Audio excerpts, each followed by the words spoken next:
Welcome back to Deeper Inside Project Democracy. Today we are returning to 1781 as we continue to look at the story of Arthur Forbis and his Liberty Cap that has seen war and survived over 200 years. We have a special guest with us today here in Deeper Inside Project Democracy. We are fortunate to have Susan Webster. She is semi-retired from the museum.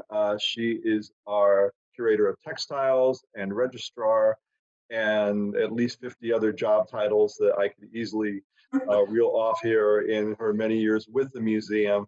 And she is probably our foremost expert in the Forbis Cap and its history and what it has meant to the museum. It's an object well over 200 years old that has amazing historic significance just within itself, but also in its relationship to the Battle of Guilford Courthouse.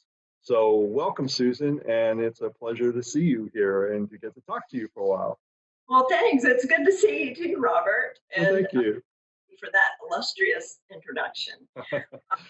I'm excited to talk about this, the cap. It's one of the museum's earliest acquisitions, and actually came in before I started working there. So we've had it about 96 years.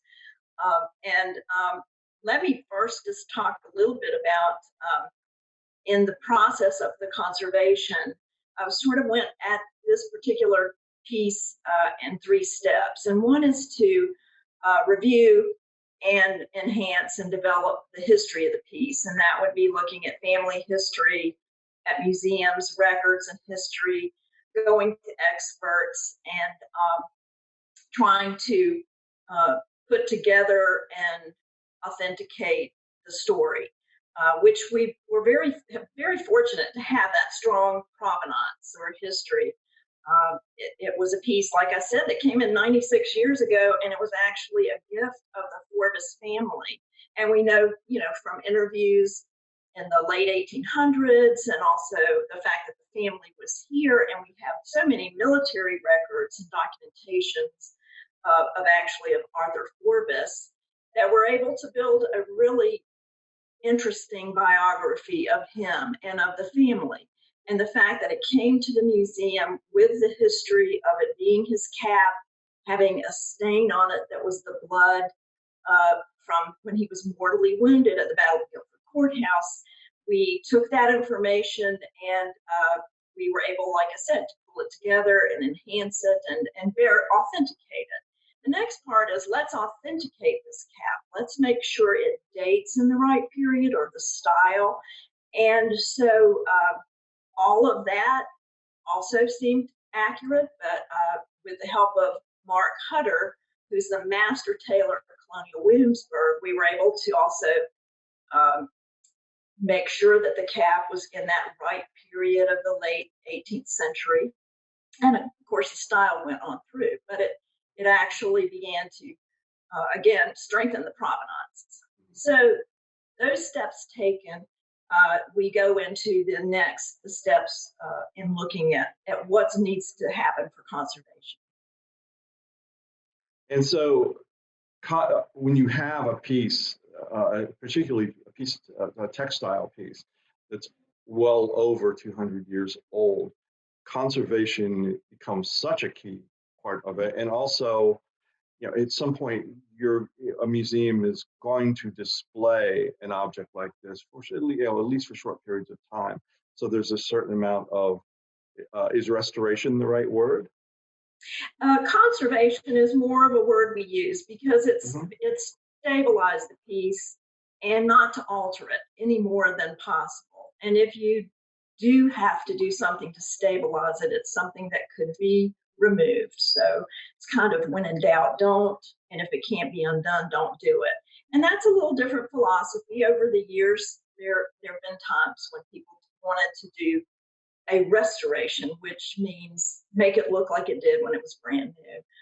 That's not what we are here to preserve and conserve the collection. And I'm glad that you mentioned that, because the inherent vice of a textile really is to destroy itself. It's one of the more fragile, if not the most fragile type of item, a costume, a textile, or whatever that museums have to deal with, because it has the stress of being a natural fiber, whether it's a bass fiber or an animal fiber like wool or silk. And also then we take it, we stretch it, we make it into yarns or threads, then we construct it, which creates a lot of tension and stress. There's seams, it's worn and pulled, and it's dyed. And sometimes the dyes have chemicals like a salt in black silk, for example, that over time breaks down. So textiles become extremely fragile, and that was the case with this cap. I think when it came to us by the 20s, the mid 1920s, it already had been compromised some just by age itself. And then it had these rigid stain-like places on the cap as well, which made it feel more brittle. Before you started dealing with the cap or working with the cap, what were the conservation processes before, if there were any? And then once you started working with it, what was conservation involved with the Forbis cap? I think, again, you'd have to look historically the way museums operated over time. And the cap, and I do have this lineage of when it was exhibited, and it could be exhibited for long periods of time. And then it would go to what we call rest, which means it goes into its box, which is hopefully low acid, and then into a storeroom, which, so there's no light. Because the other part is when it's on exhibit, it's exposed to different fluctuating environment and also light. And we know that light damage is irreversible. So that is something that happens, to a textile, that is one thing that conservation or whatever can't address. So it's particularly important on exhibit to have light levels low. That's why sometimes you'll go in the museum and you go, why can't they turn up the lights? And that's the reason. We want people to enjoy the original textiles, and so we use light meters. We keep track of humidity. You'll see hygrometers in exhibits. But again, textiles are so fragile that it's very important to try to control the environment and to stabilize and support the textile. And that's one reason it was time for us to really look at the Forbis cap and see what we could do to keep it stable and support it for hopefully another 200 years. Mm-hmm. And when did you actually start doing that process of stabilizing it? Well, when the last times we displayed it flat, not trying to put it on a form, which again creates stress. So when we started the program of Adopt an Object, this was a textile, a piece that came to the top as one that needed attention. And started the process by really assessing it, looking at the cap and sort of determining what it would need in the way of the structural, keeping the structural integrity in place and getting it conserved so it could, like I said, be around for 200 plus additional years. We also, in considering that assessment, wanted to make sure that we talked a lot about the stain. That was a big part of the story. So yeah, let's start there for a moment. What is the stain?